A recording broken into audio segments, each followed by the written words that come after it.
Hello, I'm Eric Snodgrass, and thank you for watching this Monday night in-depth ag forecast brought to you by Nutrien Ag Solutions. One of the things that's really caught my eye today has been some of the just large thunderstorms complexes that have rolled over parts of Hawaii. So I've shown you here the mesoscale floater from GOES 17 just kind of staring down at these massive thunderstorms. And I know we don't often cover Hawaiian weather in my videos, but honestly, some of the things that are shifting around in the Pacific will start to get us maybe paying a bit more attention to this part of the ocean as we go through the rest of winter. I'm going to cover that again at the end of this video, but it's neat to see something like this. The National Weather Service's website out of Honolulu shows all of the different hazards going on right now. So everything from severe thunderstorm warnings and flash flood warnings to a winter storm warning at the top of the Big Island, where also we do have the volcano still erupting, So this is just amazing. I believe there are actually 8 separate climate zones just on the Big Island of Hawaii alone. So just a fascinating thing to take a look at. Since we started off with some satellite data, I'm going to bring you back to the United States here. And as the sun was setting this evening, a couple of neat things to point out about the flow today. Now, the large system we're going to be watching coming in next is just, getting ready to start to enter the Pacific Northwest. And a lot has to change with that particular setup as we go forward. You can see the cloud shield with the rain and storms we're talking about down here across the south can move into the southeast. And also, as you just kind of rock back and forth over the day, just neat to see the extent of the low cloud cover coming off the lakes, the snow that's underneath this, and then I'm going to zoom in here in a few minutes and show you a couple of the neat things. But one last thing to point out, we are moving our way toward the winter solstice, and therefore we've about seen the greatest extent in terms of the angle at which the sun sets, given that the sun is about as far into the southern hemisphere as it goes, almost to the Tropic of Capricorn. But a couple of neat things I found here. First, I'm going to take you into the northern plains. And so if you kind of get yourself oriented here, Wyoming, Montana, North Dakota, South Dakota. And what I found fascinating about this today was look at how you can see the Black Hills. Okay, so remember, this whole area last week had a multi-day blizzard that set over the top of it, producing in some places well in excess of 2 feet of snow. I've seen pictures of drifts over 5 to 6 feet, some places over 10 to 12 feet, and but the Black Hills still show up very clear on satellite. The other neat thing is there's actually some cloud cover that is coming off of this lake right in through here in the middle part of South Dakota. So you can see this is actually influencing the low level of the atmosphere, producing those clouds. The other thing that was quite fascinating today was we had another day. This is California's Central Valley, another day of just very dense valley fog in through here. And it wasn't until toward the end of the day that some of that started to kind of burn off as the temperatures came up and eroded that fog away. But incredibly thick in there. The other neat thing about this image is you can see all of the very heavy snow that is here in the Sierra Nevada mountains, which remember they picked up over 4 feet. And if you also notice these little streaks in through here, these are all jet contrail. So that's just some kind of a neat view of some of the jet contrail moving with the upper level flow. Now, thinking about snow, we're going to spend quite a bit of time in the middle of this video talking about it. So I want to give you the latest update on the accumulated snowfall departure compared to the 2008 to 2022 average. And we're looking at data through early this morning. So with that large storm system that took better than 8 days to go across the country, it delivered a lot of snow from here all the way through the northern plains and upper Midwest and then into parts of New England. So a major system that rolled through this particular area. Just continuing thinking about western snowpack, remember this is a critical forecast today because a year ago was right about now when we started to talk about how the flow was going to shut down across the west. And as it stands, snowpack across the west is still quite good. We're keeping our eye out for these colors down here in that 70% and below range. And overall, we see that the only places that are in deficit are down here in parts of New Mexico, a little bit into Arizona, but much of the Intermountain West to the Sierra Nevada up through the Cascades looking good. The Olympic Mountains a bit low, but we're about to see some good onshore flow here at the end of the month. It's going to help that area out. So I look at this and I see this is good. I like to see this. We need more. We need another 3 to 4 months of this, but this is at least a good start. We're going to answer that question on the 3 to 4 months again at the end of this video. One of my favorite websites is this one. It is mesonet.agron.istate. This is from iowastate.edu. Great website. Daryl Hirschman puts this together. Brilliant guy. I'd love to work with him every day. But I went into one of the automated data plotting tools he has, and I put together a map that shows days since last watch, warning, or advisory. And I chose blizzard warnings, and we made this map. He made this map, and I'm showing it to you to make sure the credit goes where it's due. Just what I love about this is it shows you the number of days for different regions since they last had a blizzard warning. And it's only been a few days here in the Northern Plains, but some other places have been years, in fact. And I live right over here. This is going on 4 years since we've had a blizzard warning coming into the Central Illinois National Weather Service office area. But I think there is cause for maybe this map to change a lot as we get toward the end of this week. And we got to spend some time kind of figuring that out. Already today, we saw through this afternoon, the National Weather Service expanded the area over which we have two things. A winter storm watch, now stretching from South Dakota to Kansas, all the way to Indiana, back to Wisconsin and Minnesota. And then the wind chill watch has now made it all the way through much of northern Texas. And you know, of course, we've been talking about this, the extent of the cold air that is coming through.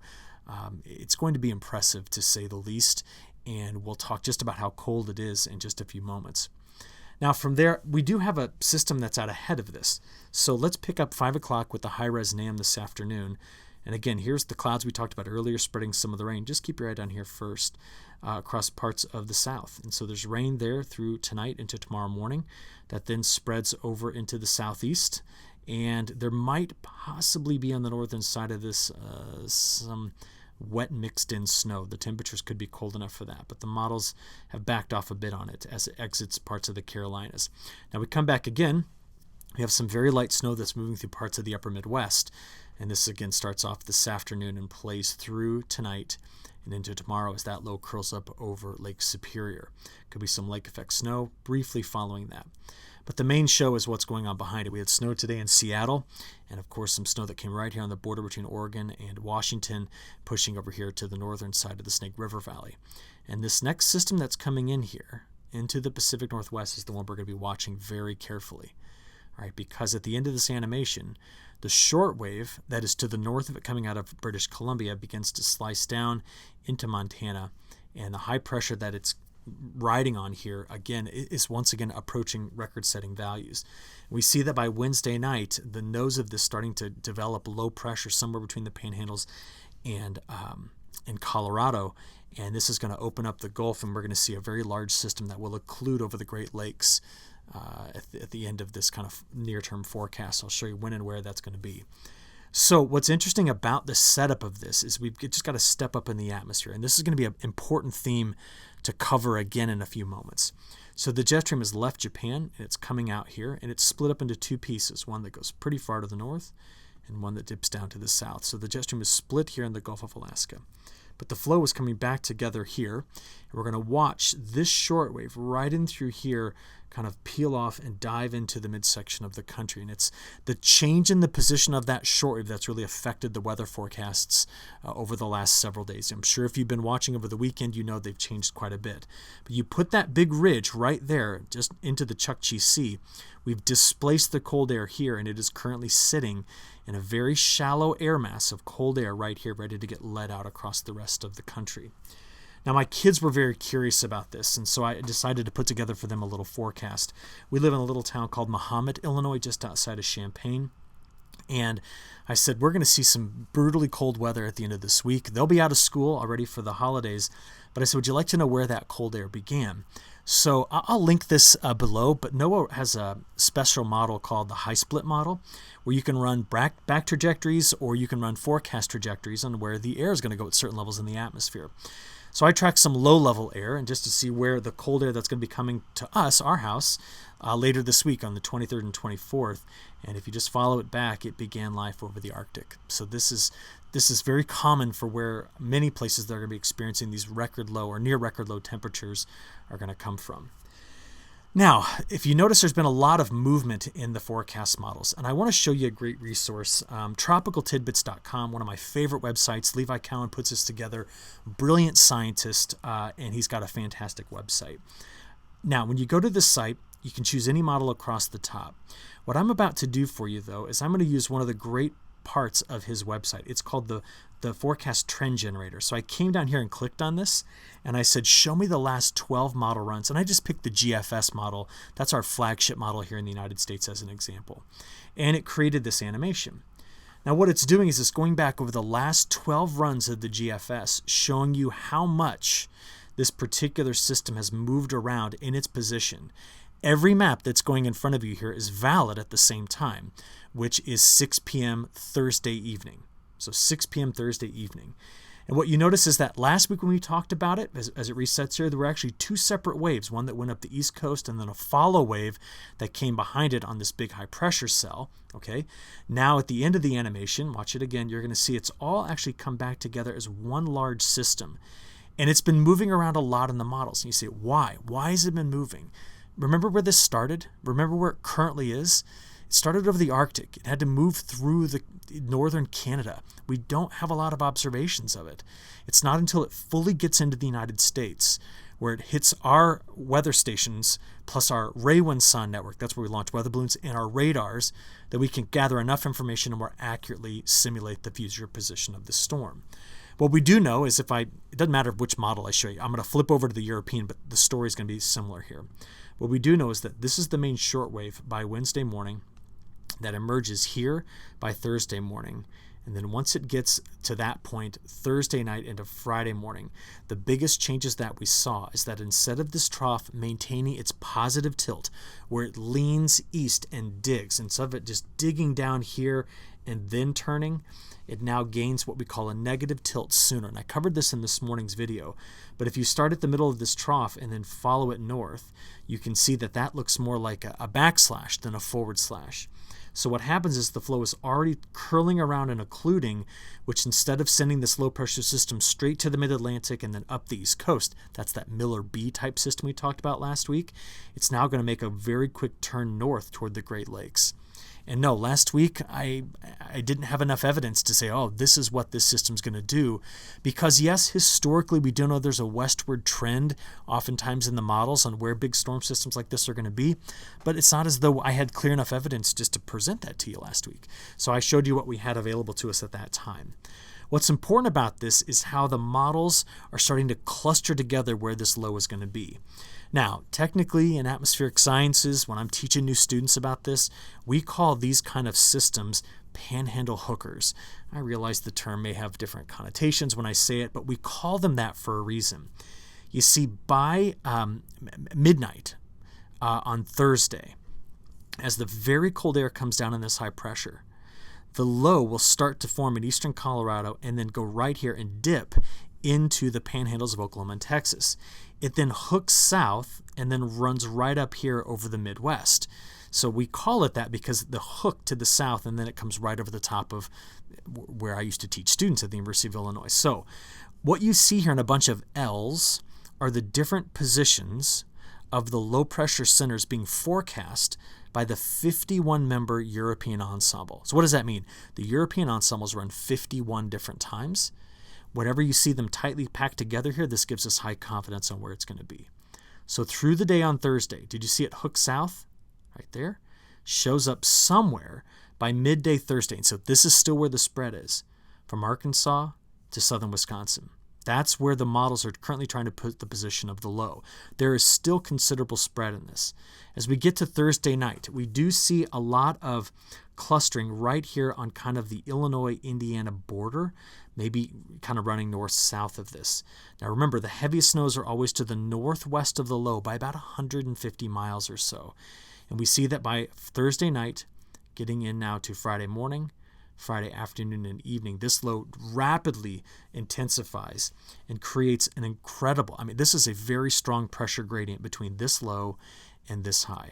We're going to have something, let's see, this gets down to like a 968 versus a 1050 high almost in here. That large change in pressure is what's going to drive this wind across the plains first and then the Midwest and eventually around the Great Lakes. And what I think might happen is we might see blizzard warnings come out for this particular system. Now, blizzard warning is only had when you have snow. The amount doesn't matter, so you have to have snow. You need to have winds over 35 miles an hour and a reduction in visibility down to a quarter mile or less. All of those criteria, those three criteria, snow, winds over 35, visibility less than a quarter of a mile, those all have to be forecast to last for at least 3 hours. And if that occurs, then we really increase the chances that the National Weather Service will issue the blizzard warning. What I'll be interested in seeing is how quickly the convergent part of this jet stream punches a dry slot into the back of it. Now, this is jet stream level winds, 6 p.m. on Thursday. And the winds that are coming right in through here, their speeds, this is pretty incredible. We're talking about speeds that might be approaching 180 knots. So what happens is as the flow comes in this direction, is forced to slow down right there. You get a lot of mass convergence. The air, you get buildup of air because it's forced to slow. It's like a traffic jam. And so the air descends in this area. And descending air is dry. And so it punches a hole in the backside of the storm system, which forms in the inflection point between this trough and this ridge, right in through here. That's where the low is going to be, as you saw. So what we'll end up getting out of this, if we look at precipitable water, is that here comes the really dry air on the backside. Here's the push of moisture out ahead of it, all on that warm conveyor. And then it just punches a hole that comes into parts of Kansas, Missouri, Arkansas, and it'll wrap into the Ohio River Valley as the system occludes. Now, you might hear us use that term a lot. That term occlude is just where the warmest air will wrap itself all the way around the upper level low, leaving this trough of warm air aloft over the top of the low itself. This is a natural progression of a deep system like this. And what's important is that dry slot works its way all the way into New England by the time we get to Friday evening. So we're going to watch this system very quickly occlude over the Great Lakes, but I'll give you those snowfall totals in a second. Now, since we're looking at a precipitable water map, can I fast forward a bit? I want to show you what's happening after Christmas, not here across the eastern half of the United States, but over in the west, because this is an important shift we're seeing at the very end of the model forecasts. No longer is there a big ridge here, in fact, a big trough rolled through. And we're starting to see some hints going into the very last few days of this month, in the beginning of January, of an atmospheric river event setting up. So I'm going to come back to that in a few seconds as well. But we better do some multi-model analysis to see where the latest GFS and latest ECMWF are putting this system. We've already watched through, let's stop it right here, Wednesday midday. Okay, so this has already come through the northwest. The first system's out. We're going to watch to see the low taking shape right here. So this is Wednesday evening getting into Thursday morning. So there's our panhandle hooker about to dip south and head toward Illinois. So this already brought snow right in through this area. You can see in the parts of the plains. So the system then dives down. So this is part of the reason why there's the winter storm watch here. So this is now Wednesday night through Thursday morning. And the system curls up into parts of Missouri, Illinois, Indiana, and Wisconsin. Remember that whole elongated area of low pressure. You can see how tight the pressure gradient is behind this. So it's going to be one of these situations where the front passes, you get a flash freeze because the temperature is going to drop off very fast, and then you're going to get some snow on the back side of it. You can see both models kind of picking up on the same thing. The big upper level front out ahead of it has already brought rain through parts of the southeast, through the Carolinas and mid-Atlantic. And as we play forward, the system curls up here, appearing right now to push some snow toward the Appalachian Mountains through the Ohio River Basin. Very strong winds on the backside of this. And then as you note here, getting into the Great Lakes, potentially from Chicago north, some very heavy snow.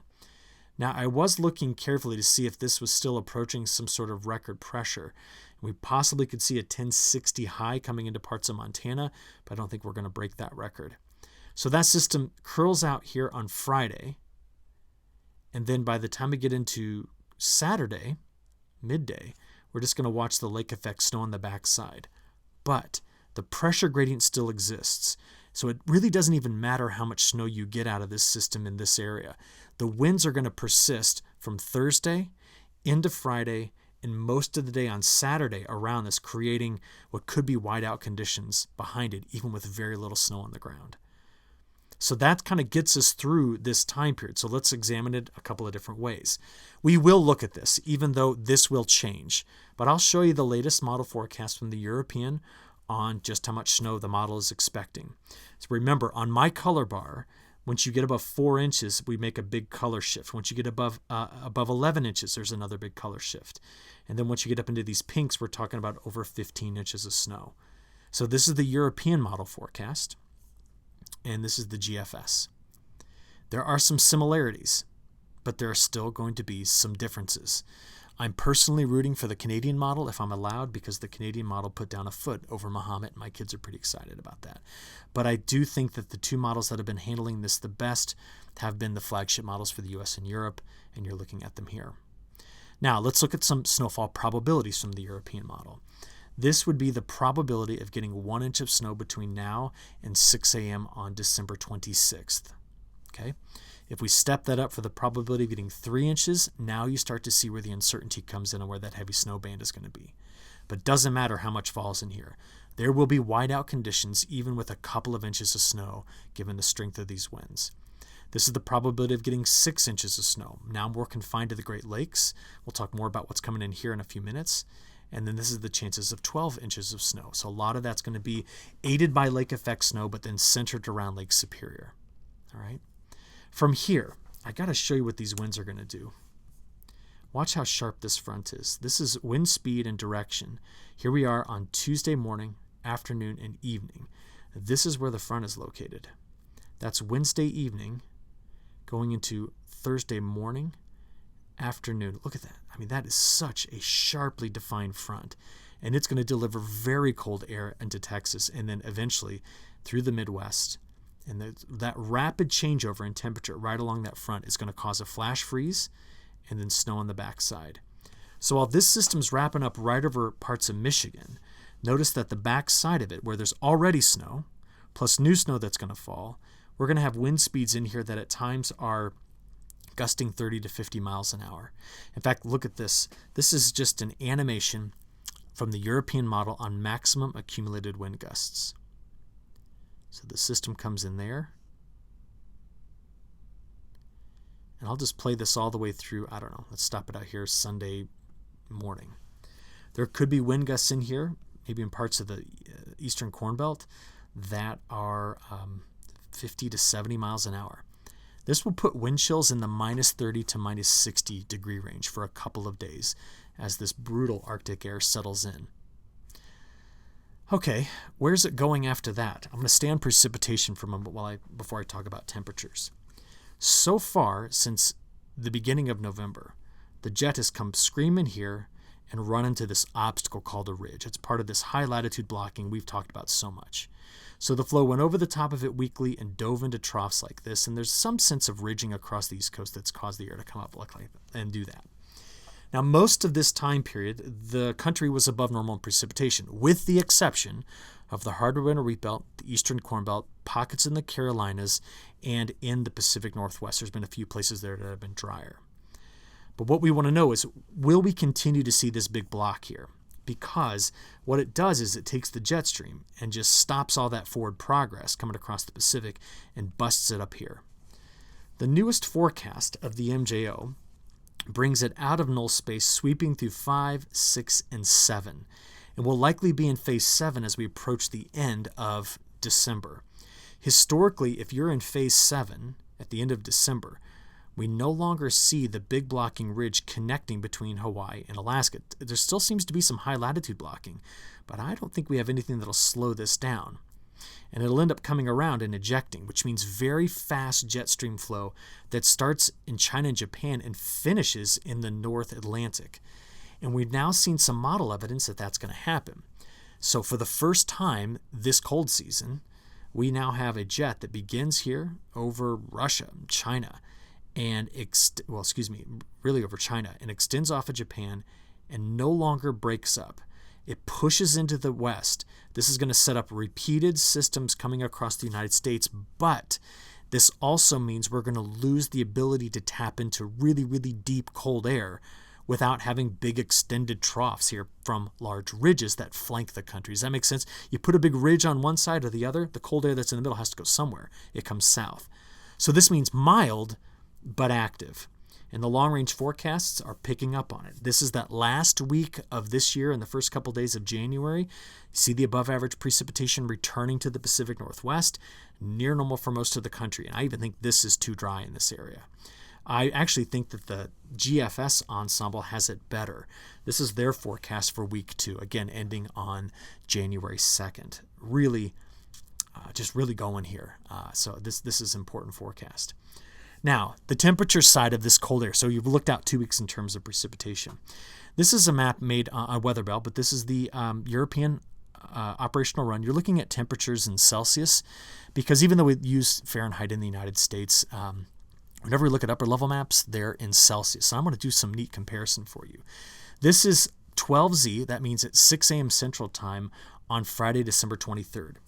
And what's neat about this is that, one, it shows you how cold the air is here. I mean, you can match up the colors and see the color bar. What I want to do, though, is I want to show you what the air temperature is going to be like 1 mile above the ground. The same color bar. Ready? This is 1 mile up. You didn't notice too much of a temperature change there, did you? Even if we go, 2.5, 3 miles up, same colors. If we even go up, up to 3.5, 4, 5 miles up, same similar colors, a little bit colder. What that means is the temperatures we're going to experience near the surface will match the temperatures 2 to 3 up to 4 miles above the surface. That's how cold this air is that's coming through. And I want to show you again the National Digital Forecast Database temperatures. And let's start off with tomorrow morning on Tuesday, the low temperatures. So now we can already see that, from Spokane back to Yakima, 0 to 4. But getting into Great Falls, minus 24 is the low. We're already bringing down the well below 0 temperatures into the western Corn Belt. This is now Wednesday. Remember, the low is taking shape on Wednesday, fully formed on Thursday here. So we could have in Amarillo a temperature of 2 degrees Fahrenheit as a low on Thursday, while Great Falls is at minus 35. As this progresses east on Friday, don't forget that these low temperatures will be met with 30 to 50 mile-an-hour winds, putting those wind chill values into dangerous territory, minus 30 to minus 40 at times.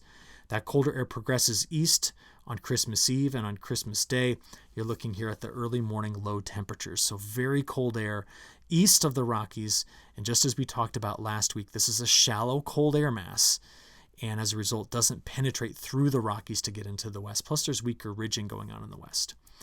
Now, beyond that, by day 10, look at the jet stream. So trough, whenever there's a trough north of a ridge, the jet screams in between it. So there's a shallow trough here and it runs up. But why I think the pattern stays active is, let me just take you out here. This is, how about just go right there to early in the morning on January 1st. Flow is screaming in through here, dives into a trough there, and runs up over ridge. These troughs coming through the flow keep things active in terms of precip. But watch what it does to the temperatures. So this is where we are now. Brutally cold air, as we've looked at, moving through. This is a 5-day sliding window. And what you notice is that as we approach the last 5 days of this year, let's just stop it out there on the last 5 days, we've now started to replace with more mild Pacific air.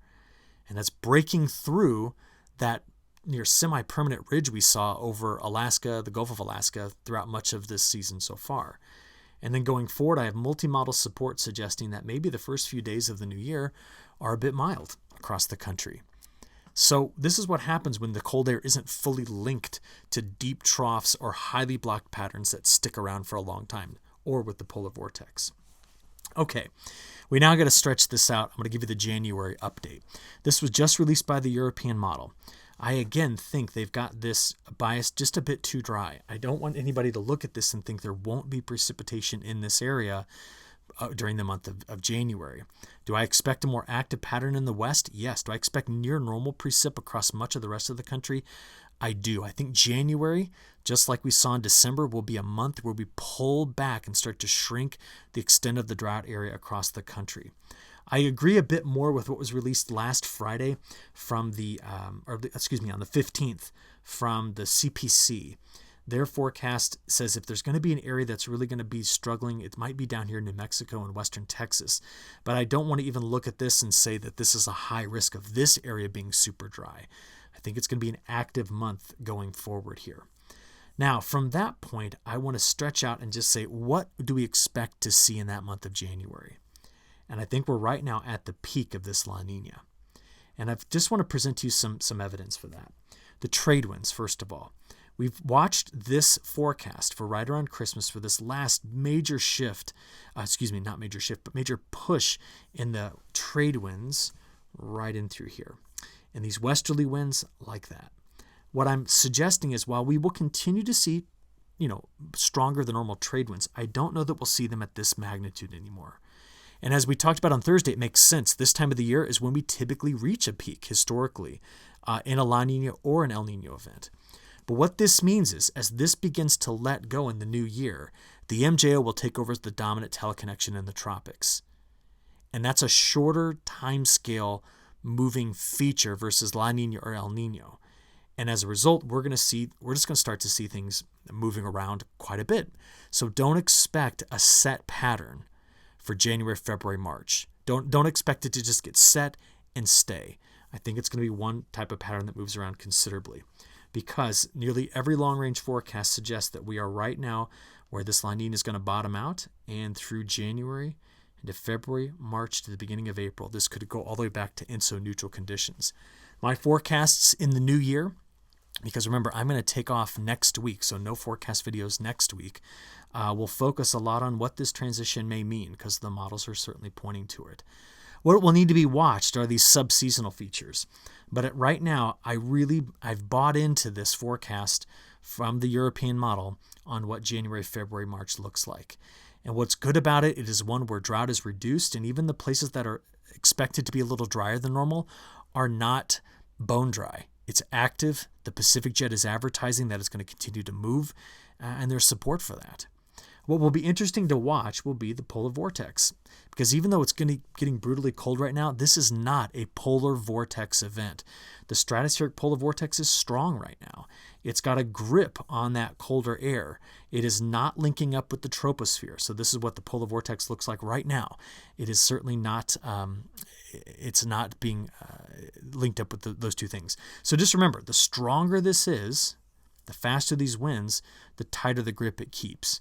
Will we see later this season some sort of major disruption? If it's going to be an impactful one, it would need to happen in January and February in order for it to deliver brutally cold air. So let's watch that together. Okay, lastly, let's just catch up quickly on what's going on in South America.